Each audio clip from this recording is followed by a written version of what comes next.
নমস্কাৰ ছাত্ৰ ছাত্ৰীসকল, স্বাগতম জনাইছোঁ আমাৰ ইউটিউব চেনেল DR ফিউচাৰলৈ। আজি আমি আলোচনা কৰিম দশম শ্ৰেণীৰ ষষ্ঠ অধ্যায় অৰ্থাৎ ত্ৰিভুজ। আৰু আমাৰ 6.1 অনুশীলনীটো ইতিমধ্যে হৈ গৈছে আৰু এতিয়া আজি আলোচনা কৰিম 6.2। 6.2 আমি দুটা পাৰ্টত আলোচনা কৰিম আৰু আজি হ'ব এইটো প্ৰথম খণ্ড। আমাৰ অনুশীলনীলৈ যোৱাৰ আগত এই দুটা উপপাদ্য আমি ভালদৰে জানিব লাগিব। প্ৰথম 1 নম্বৰ উপপাদ্য হৈছে আমাৰ কি, যদি এডাল ৰেখা কোনো ত্ৰিভুজৰ এটা বাহুৰ সমান্তৰালকৈ টনা হয় আৰু ৰেখাডালে আন দুটা বাহুক দুটা নিৰ্দিষ্ট বিন্দুত ছেদ কৰে, তেনেহ'লে সেই বাহু দুটা একে অনুপাতত বিভক্ত হয়। অৰ্থাৎ আমি যদি এনেদৰে এটা ত্ৰিভুজ আঁকো,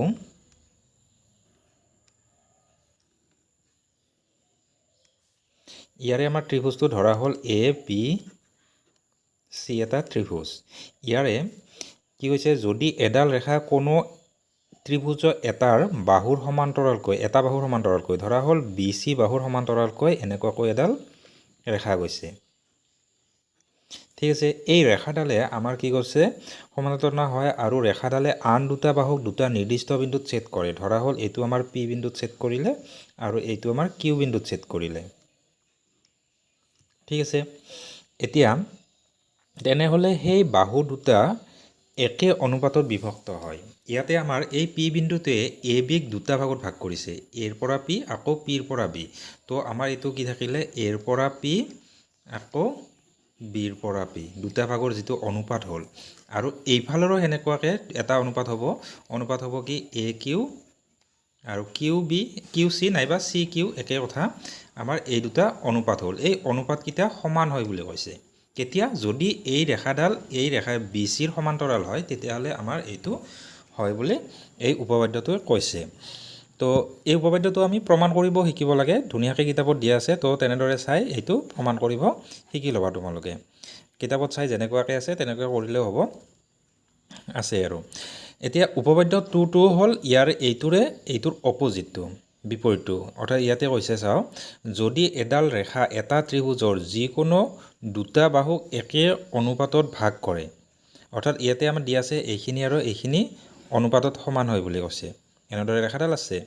তেনেহ'লে সেই ৰেখাডাল তৃতীয় বাহুৰ সমান্তৰাল হয়। এতিয়া এই ৰেখাডাল তৃতীয় বাহুৰ সমান্তৰাল হয় বুলি কৈছে। প্ৰথমটো হ'ল কি, সমান্তৰাল বুলি কৈছে, এইডাল ৰেখা আৰু এইডাল ৰেখা সমান্তৰাল আৰু হ'লে এইটোৰ অনুপাত যিখিনি হ'ব, ইয়াৰে অনুপাতখিনিও সমানেই হ'ব। আৰু দ্বিতীয়টো হ'ল কি, অনুপাতখিনি সমান বুলি দিয়া আছে হ'ল, কিন্তু এই ৰেখাডাল যদি অনুপাতখিনি সমান হৈ থাকে, তেতিয়াহ'লে ৰেখাডাল সমান্তৰাল হয় বুলি কৈছে। তো এইখিনিয়ে। এতিয়া আমি অনুশীলনী কৰিম। এইটো 6.2ৰ প্ৰথম গণিতটো আছে, সুধিছে চিত্ৰ ইয়াতে দিয়া আছে দুটা, 1 নম্বৰ আৰু 2 নম্বৰ। ইয়াত DE সমান্তৰাল BC, এইটো সমান্তৰাল বুলি দিয়া আছে, এই BCৰ লগত DE সমান্তৰাল। এইটো ত্ৰিভুজৰ BCৰ লগত DE যিডাল আছে, এই দুডাল সমান্তৰাল বুলি কোৱা হৈছে। ঠিক আছে, সমান্তৰাল। এতিয়া 1ৰ পৰা EC, অৰ্থাৎ 1ৰ আমাৰ এইটো 1 নম্বৰ চিত্ৰ, এইটো ইয়াৰে আমাৰ EC হ'ব, ইৰ পৰা C, এইখিনি ইৰ পৰা C লৈ, আৰু 2ৰ পৰা AD উলিওৱা, 2ৰ আমাৰ AD এইখিনি উলিয়াব লাগে। প্ৰথম আমি দুটা আমাৰ তাৰমানে, অৰ্থাৎ ইয়াতে দুটা গণিত আছে, এটা আমাৰ প্ৰথমটো আমাৰ বেলেগ আৰু দ্বিতীয়টো বেলেগ। ধৰা হ'ল 1 নম্বৰটোৱে আমি যদি কৰোঁ, আমাৰ কি হৈছে, এই উপপাদ্যটো আমাৰ থেলছৰ উপপাদ্য বুলিও কোৱা হয়। গতিকে আগতে যিটো আমি ক'লোঁ উপপাদ্য দুটা, তো থেলছৰ উপপাদ্য মতে লিখিলে হ'ব। থেলছৰ উপপাদ্য মতে আমাৰ সমান্তৰাল হ'লে DE সমান্তৰাল BC হ'লে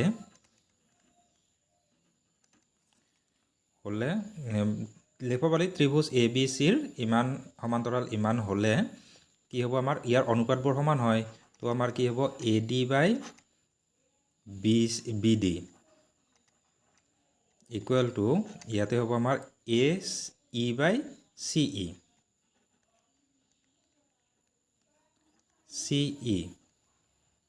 ঠিক আছে এতিয়া এইটোৰ পৰা আমি মানকেইটা বহাই চাম মানকেইটা বহালে আমাৰ কি হ'ব ADৰ মান দিয়া আছে 1.5 আৰু আমাৰ কি আছে এইটো তলত আছে আমাৰ 3 আৰু এইপিনে দিয়া আছে এইটো 1 সেন্টিমিটাৰ আৰু এইটো আমাৰ নাই তো আমাৰ CE টো উলিয়াব লাগিল হৈ গ'ল ইয়াৰ পৰা যদি আমি CE টো যদি এইপিনে আনো CE টো থাকিলে মানে CE টো এইপিনে আনিছো আৰু এইখিনি বস্তু যায় সেইপিনে ওলটা হৈ যাব ওলটা হলে আমাৰ কি হ'ব 1 টো অলৰেডি আছিলে এইটো ওলটা হলে আমাৰ কি হ'ব বা ইয়াতো কাটিব পাৰি 1.5 এৰে 3 দুইবাৰ যায় তো 2 টো হিফালে গ'লে অকল 2 এনেকৈ লিখিব পাৰি C equal to 2 সেন্টিমিটাৰ এটাকে নিৰ্ণয় মান C equal to 2 সেন্টিমিটাৰ হৈ গ'ল এইখিনি তো ঠিক তেনেদৰে আমি যদি 2 নম্বৰটো কৰোঁ 2 নম্বৰটো আমাৰ এনেদৰে কৰিব পাৰি থেলছৰ উপপাদ্য মতে ত্ৰিভুজ ABCৰ এইখিনি DE সমান্তৰাল BC এটাকে AD by BD equal to AE by CE তো ইয়াত যদি আমি মান বহাওঁ AD টো আমাক লাগে বাকি এইটো তলতটো হল 7.2 সেন্টিমিটাৰ আৰু এইটো হল আমাৰ কি 1.8 আৰু এইটো 5.4 নেক্সট আমাৰ এইটো AD টো থাকিলে বাকি এইখিনি আমাৰ কি আছিল 1.8 আচ্ছা এইটো আমাৰ তিনিবাৰ যায় কাটিব পাৰি গতিকে 1/3 হৈ গ'ল এটাৰ আগত দশমিক আছে এটাৰ আগত দশমিক আছে নহয় যাব ইনটু 7.2 হল এতিয়া 3 ৰে যদি ইয়াক কাটা যায় কাটিলে আমাৰ কি হ'ব 3 দুগুণ 6 দশমিক থাকিল 12 3 4 গুণ 12 2.4 সেন্টিমিটাৰ হ'ব তো এইবিলাক আমাৰ MCQ তাহত বেছি চান্স থাকে যেহেতু সৰু প্ৰশ্ন এইটো 1 নম্বৰৰ কাৰণে এনেকুৱা প্ৰশ্ন আহি যায় তো আমি নেক্সট আমি 2 নম্বৰটো কৰিম এইটো ইয়াতো আমাৰ সুধিছে PQR আৰু PR বাহুৰ ওপৰত ক্ৰমে ই আচ্ছা PQR আমি আঁকিব লাগিব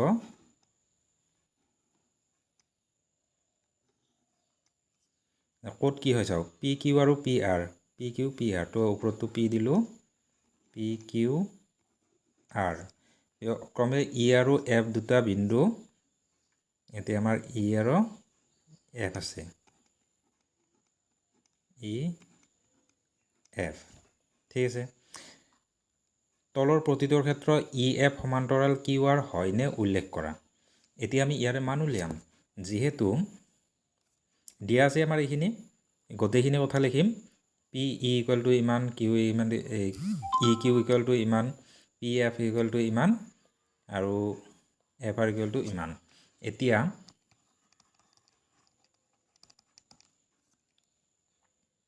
প্ৰথম এইটো উলাম PE অনুপাত EQ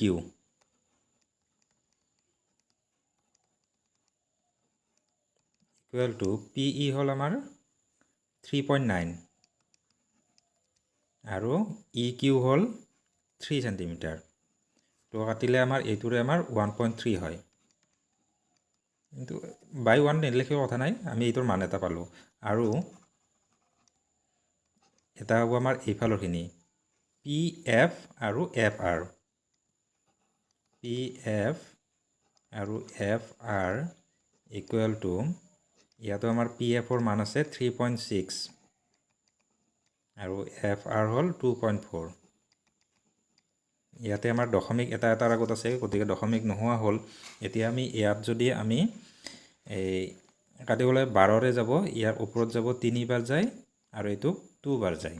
তো এইটো আৰু এইটো একে নহল ইয়াক যদি আমি দশমিকটো উলালে আমাৰ কি হ'ব 1.5 ওলাব এইটোৰে এইটো হৰণ কৰিলে 2 ৰে 3 একবাৰ গল এক বাকি থাকিলে দশমিক দিলো 10 হল 10ক আমাৰ 2 ৰে 5 বাৰ 1.5 তো এইটো বেলেগ হল তাৰ পিছত তলত লিখিব লাগিব যেহেতু PE by EQ is not equal to PF by FR এটাকে EF আৰু QR সমান্তৰাল নহয় নহয় লিখিলে হ'ল যদি আমাৰ এইটো সমান হ'লহেঁতেন তেতিয়াহ'লে আমাৰ কি হ'ব সমান্তৰাল হ'লহেঁতেন ঠিক আছে এতিয়া মই চিত্ৰকেইটা নাকো বাকীকেইটাও আমি তেনেদৰে কৰিম চিত্ৰকেইটা এইখিনি বুলি ভাবি ল'ব লাগিব মাত্ৰ ইয়াতে আমাৰ মানকেইটা বহাব লাগিব ইয়াতে মুচিলে আমাৰ বহুত সময় যায় তো আমি গোটেই একেলগে ক্লিয়াৰ কৰি দিলোঁ এতিয়া এইটোৰ ক্ষেত্ৰতো আমাৰ এনেদৰে উলাম চিত্ৰটো ভাবি ল'লে হ'ল এনেকৈ প্ৰথম আমি উলাম পি ই আৰু ই আৰ ইকুৱেল টু 2 নম্বৰটোত হে পি ই 4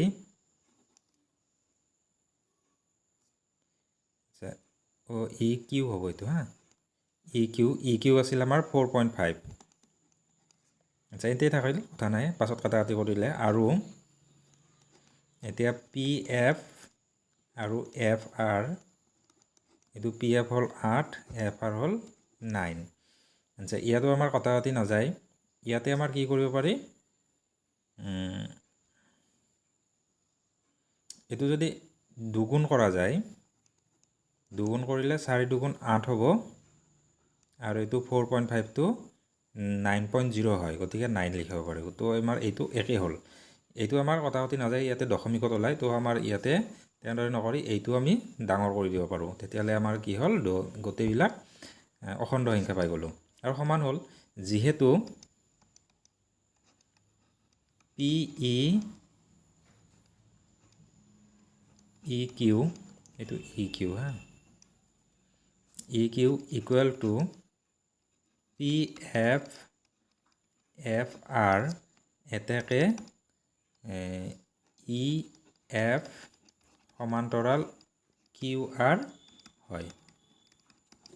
আগতোত নহয় লিখিছিলোঁ কাৰণ এইটো সমান নহৈছিল তো এইটোত আমাৰ সমান হয় বাবে এইটো হয় বুলি লিখিলোঁ এতিয়া 3 নম্বৰটো তেনেদৰে কৰিম ইয়াতো আমাৰ P E Q equal to P E হ'ল আচ্ছা ইয়াতে দিছে পি কিউ দিছে পি ই দিয়া নাই তাৰপিছত পি আৰ দিছে অকণমান ইয়াতে অলপ বেলেগকৈ কৰিব লাগিব একো নাই আমি ইয়াতে চিত্ৰটো আঁকি লৈছোঁ পি কিউ আৰ আছিলে তাৰপিছত এইপিনে আছে ই এফ এইখিনি আছিলে এতিয়া ইয়াতে দিছে পি কিউ অৰ্থাৎ এই গোটেইখিনি দিছে দিয়া আছে বুলি কৈ আমি এইখিনি লিখিম পি কিউ ইকুৱেল টু ইমান পি আৰ অৰ্থাৎ এইফালৰ এইখিনি 2.56 আৰু P E equal to 1.8 P E এইখিনি দিয়া আছে 1.8 সৰি 0.18 এইখিনি দিয়া আছে 0.18 আমি যিখিনি দিয়া আছে তো লিখিলোৱে আৰু পি এফ অৰ্থাৎ এই ওপৰখিনি দিয়া আছে 0.36 এতিয়া গোটেইখিনিৰ অনুপাত উলিয়ালেও হয় তো সেইটো আমি বাকী মানখিনি উলিয়াই ল'ম এতেকে ই কিউ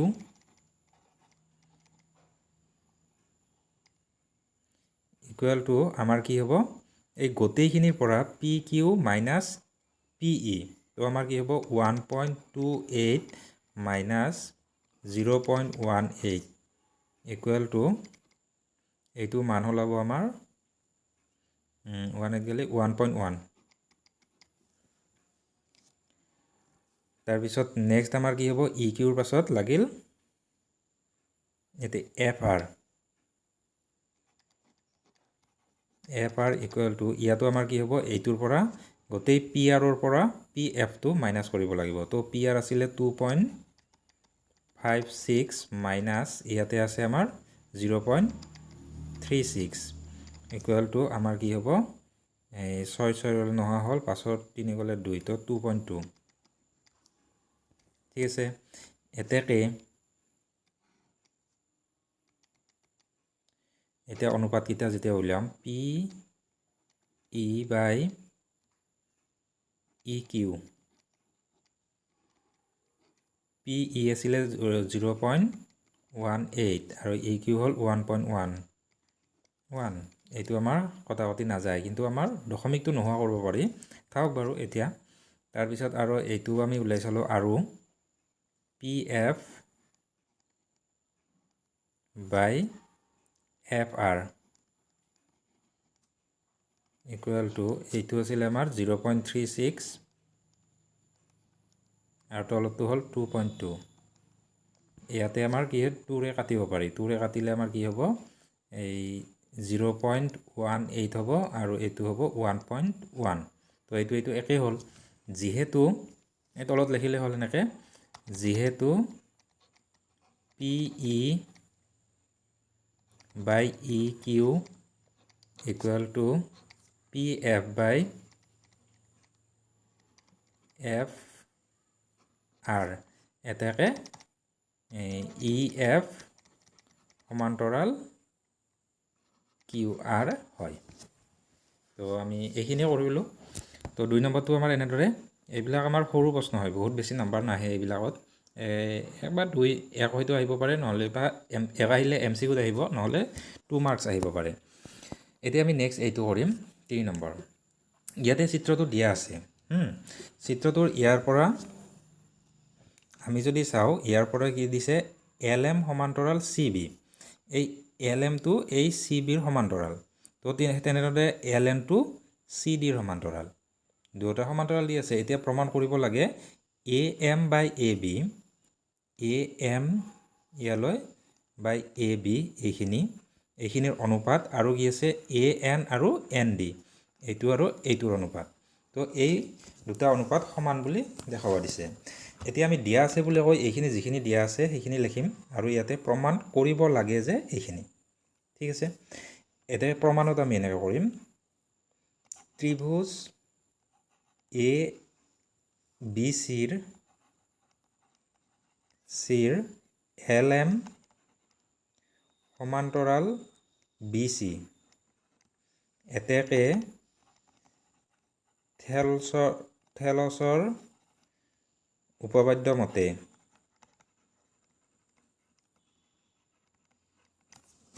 উপপাদ্য মতে আমাৰ কি হ'ব, AM by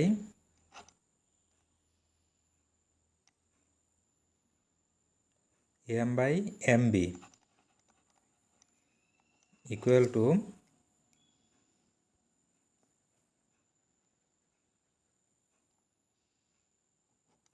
AL by LC। ঠিক আছে, একেদৰে এইটো নাম্বাৰিং 1 কৰি থৈ দিলোঁ আমি। একেদৰে ত্ৰিভুজ এইবাৰ ACDৰ পৰা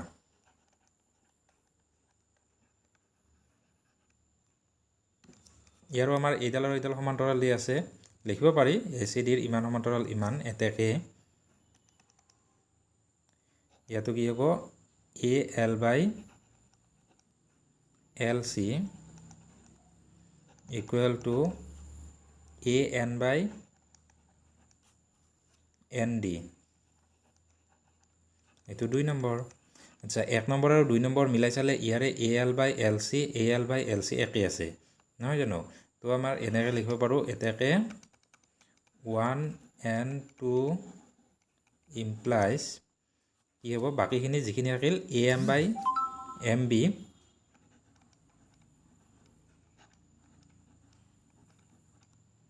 equal to AN by ND, এইখিনি আমি পালোঁ। এইখিনি আমাৰ প্ৰমাণটোৰ এইখিনি নাছিলে, মই কওঁতে প্ৰথম এইখিনি বুলি কৈছিলোঁ, এই গোটেইডাল আছে, AB আছে তলত। যিটো আমাৰ নালাগে, অৰ্থাৎ আমাৰ কি আছে, MBডাল নালাগে, AMটো লাগে, নালাগাটো আমি ওপৰত নিওঁ। এইটো আমি দুফালে ওলট পালট কৰি দিব পাৰোঁ। দুফালে যদি কৰোঁ আমাৰ কি হ'ব, এইটো MB বাই AM, আৰু এইপিনে আমাৰ কি হ'ব, এইটো DN বাই AN। আচ্ছা, নেক্সট লাইনত মই অকণমান ছুটি কৰিছোঁ। প্ৰথম আমি এইটো ওলটাই দিলোঁ। নেক্সট লাইনত ইয়াতে +1 কৰি দিব পাৰোঁ, ইয়াতো +1 কৰি দিব পাৰোঁ। ইচ্ছা কৰিলে আমি কৰিব পাৰোঁ, বা বিয়োগো কৰিব পাৰোঁ, সমান চিহ্নৰ দুয়োপিনে একে সংখ্যা। নেক্সট আমাৰ কি হ'ব, ইয়াতে যদি এইটো যোগ কৰোঁ তলত AM হ'ব আৰু ওপৰত কি হ'ব MB প্লাছ AM হ'ব এইটো যিহেতু 1 to AM by AM লিখিব পাৰোঁ তো লসাগু আমাৰ AM ৰ কাৰণে ওপৰত এইটোতো আমাৰ AM লাগিব তো MB প্লাছ AM যদি লিখোঁ তেতিয়াহ'লে আমাৰ কি হ'ব ইয়াতে চিত্ৰত যদি চাওঁ MB প্লাছ AM গোটেইখিনি যোগ কৰিলে AB ৰ সমান হয় তো আমাৰ এইটো মই এক লাইন কাটি দিলোঁ ঠাই কম হোৱাৰ বাবে তো এইটো আমাৰ কি হ'ল AB হ'ল একেদৰে এইফালেও আমাৰ কি হ'ব তলতটো AN লসাগু তো AN হ'লে ইয়াতে DN যোগ ইয়াতে AN হ'ব তো ইয়াতে DN এইখিনি আৰু AN এইখিনি তো আমি গোটেইখিনি চালে আমাৰ AB হ'ব AD হ'ব তো আমাৰ AD হ'ব এইখিনি লাগে আমাৰ এইখিনি ওলটাই দিব পাৰি নেক্সট লাইনত আমি ওলটাই দিব পাৰোঁ ইয়াৰ পৰা নেক্সট এইটো ওলটাই দিলে AM টো ওপৰত যাব এইটো হ'ব এইখিনি তো প্ৰমাণিত proved তো এনেদৰে কৰিলে হ'ল বেছি অসুবিধাও নহয় আৰু এইবিলাক যদি আহা যায় পৰীক্ষাত আহে তেতিয়াহ'লে এইবিলাক মাৰ্ক আমি এনে খেদাব নালাগে যিমান পাৰো তোমালোকে চেষ্টা কৰিবা নেক্সট আমাৰ এইটো ইয়াতো আমাৰ চিত্ৰ দিয়া আছে বাৰে বাৰে কৈছোঁ মই চিত্ৰ আমাৰ আজি দিয়া আছে বাবে ইয়াতে তোমালোকে ভালদৰে আঁকিব পাৰিছা আৰু দিয়া থাকিলেও যদি প্ৰশ্নত দিয়াও থাকে তথাপিতো আমাৰ কি হ'ল বহীত আঁকি ল'বা আৰু চিত্ৰটো নিদিবও পাৰে এইটো কথা অকণমান বেছিকৈ কথাটোখিনি কৈ দি তেনেদৰে আমাৰ চিত্ৰটো আঁকিব লগা হ'ব পাৰে ইয়াৰে আমাৰ কি দিছে DE সমান্তৰাল AC DE এইডাল সমান্তৰাল AC আকৌ DF সমান্তৰাল AE DF সমান্তৰাল AE প্ৰমাণ কৰা যে BF FBE আৰু BE EC ইয়াতে এইখিনি প্ৰমাণখিনি আহি যাব প্ৰথম আমাৰ যি দুটা দিয়া আছে এই ত্ৰিভুজ দুটাৰ কথা ভাবা DE সমান্তৰাল AC ক'ত আছে DE সমান্তৰাল AC এইটো আমাৰ ABC ত্ৰিভুজত আছে তো আমাৰ ত্ৰিভুজ ABCৰ DE সমান্তৰাল AC গতিকে এতেকে থেলছৰ উপপাদ্য মতে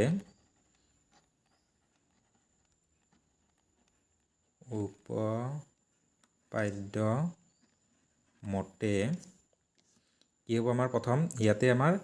BDDA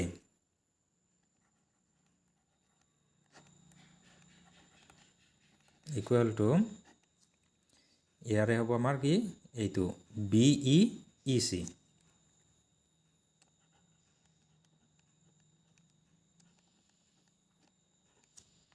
এইটো নাম্বাৰ 1 কৰি থৈ দিয়া একেদৰে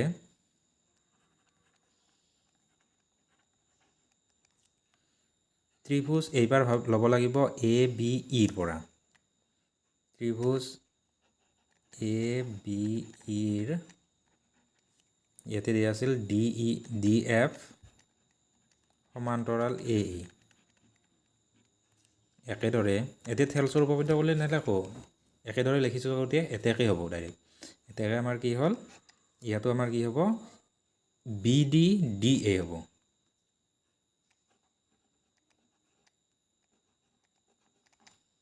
আৰু এইপিনে হ'ব BFFE